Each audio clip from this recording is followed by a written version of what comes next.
Pinocchio in Outer Space is pretty fun. This is an animated feature film from 1965. It's directed by Ray Goossens. It's written by Fred Ladd with a voice cast including Peter Lazer, Arnold Stang, Ray Owens, and various others. And I'm always looking for new, exciting, creative ways to enjoy classic fairy story characters and children's characters. And this one's definitely a little bit different. It's not the story of Pinocchio, but it does involve the character of Pinocchio. And I will say, it's probably best if you're familiar with Pinocchio. I think it's probably still enjoyable if you're brand new to Pinocchio. The story still works well, the animation's nice, and I'll expand on this in a moment.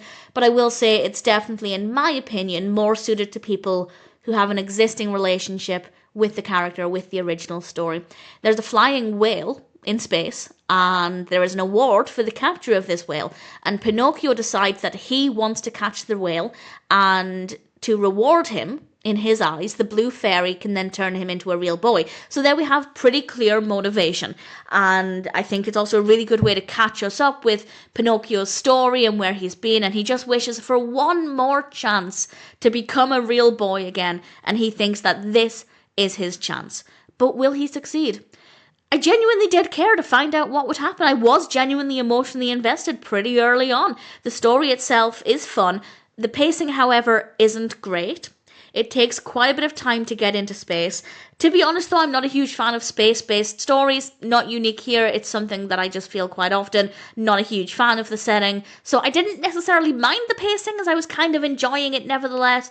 But certainly, if you're watching it for that space theme, if you're really looking forward to that, you'll probably find that the pacing is a little bit dire. But once we get there, it's fun, it's creative, it works really well. We have some really fun characters, Pinocchio and the others.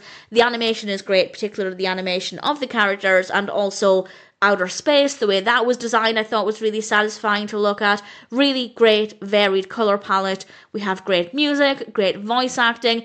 It's a fun story with a familiar character. As I said, I do think it's probably best if you're familiar with the character of Pinocchio.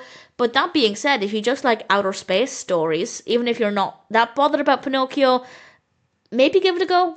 But certainly I'd recommend having a relationship with the character, even if it's just having seen the Disney film or something. So definitely something I recommend if you're a fan of the character and want to spend more time with the character in what I think is a very unique and creative story. The pacing issue aside, I thought it was pretty decent.